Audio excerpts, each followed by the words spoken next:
ধর্ষকের মৃত্যুর আগে ধর্ষিতাকে মৃত্যুবরণ করতে হয়। এটা হচ্ছে আমাদের সোনার বাংলাদেশ। একজন ধর্ষকের জীবনের মূল্যকে এত বেশি যে তাকে ফাঁসির মঞ্চে দাঁড় করা যাবে না।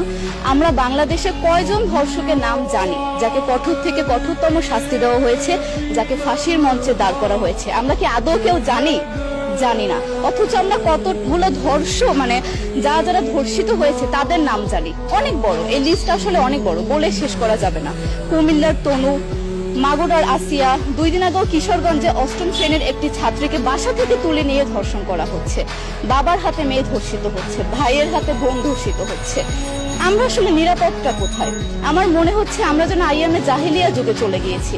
মাঝে মধ্যে মনে হয় এর থেকেও খারাপ সময় আছি আমরা, কারণ ওই যুগে মেয়েরা অ্যাটলিস্ট সম্মান নিয়ে মৃত্যুবরণ করতে পারত। জন্মের পরপর জ্যান্ত মাটিতে পুঁতে দেওয়া হতো, আর আমাদের ধর্ষণ করে নির্মমভাবে তারপর মৃত্যুবরণ করতে হচ্ছে।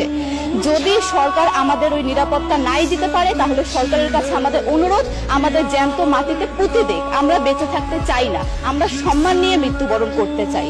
আমরা এই দেশে থাকতে চাই না যে এই দেশে আমাদের কোনো নিরাপত্তা নেই, যে এই দেশে রাস্তা দিয়ে হাঁটলে আমাদের মধ্যে একটা আতঙ্ক কাজ করে, কখন কি না কি হয়ে যায়। আইন উপদেষ্টা বললেন যে ধর্ষকের নাকি ফাঁসি দেওয়া সম্ভব হবে না, তাহলে নাকি নিরীহ মানুষকেও মাঝে মধ্যে ফাঁসির ব্যবস্থা করা, মিথ্যা মামলায় ফাঁসিয়ে দিয়ে ফাঁসির ব্যবস্থা করা হতে পারে। আইন উপদেষ্টার কাছে আমার প্রশ্ন, আল্লাহ না করুক আজকে যদি আপনার কাছের কেউ, আপনার বোন অথবা আপনার স্ত্রী অথবা আপনার মেয়ের সাথে যদি এরকম কোনো কিছু হতো, আপনি কি আসলে এটা বলতে পারতেন যে না, ধর্ষককে ফাঁসি দেওয়া যাবে না? কোনোদিনও পারতেন না। আপনি সবার আগে তার ফাঁসির ব্যবস্থা করতেন, সম্ভব হলে নিজের হাতে মেরে ফেলতেন। তাহলে আমাদের বেলায় কেন এত বৈষম্য? আমরা কি দোষ করেছি? আমরা কি নারী না?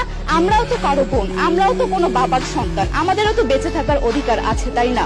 কিছু হলে মেয়েদের পোশাকের দোষ দেওয়া হয়। আমার কাছে প্রশ্ন, একটা 8 বছরের শিশুর মধ্যে এরকম কি থাকতে পারে যেটা একটা পুরুষকে অ্যাট্রাক্ট করবে, যেটা একটা পুরুষকে সিরিয়াস করবে?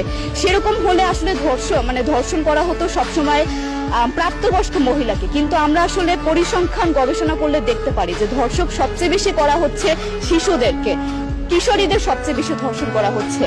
দৃষ্টিভঙ্গি পরিবর্তন করুন, চিন্তা ভাবনা পরিবর্তন করুন, ধর্ষকদের আইনের আওতায় আনুন। যদি আইন উপদেষ্টা অথবা প্রশাসন যদি ধর্ষকদের শাস্তির ব্যবস্থা না করতে পারে, আমাদের হাতে তুলে দেন, আমরা নিজেদের হাতে শাস্তি দিয়ে দিতে পারবো। এই সাহস আমাদের মধ্যে আছে। বেঁচে থাকার জন্য আমাদের যতটা কঠিন হতে হবে, আমরা কঠিন হওয়ার জন্য প্রস্তুত আছি। আমরা ফাঁসি চাই, ধর্ষকদের কঠোর থেকে কঠোরতম শাস্তি চাই। যতদিন না পর্যন্ত ফাঁসি দেওয়া হবে, যতদিন না পর্যন্ত ধর্ষকদের শাস্তির ব্যবস্থা করা হবে, আমরা আমাদের আন্দোলন অব্যাহত রাখবো।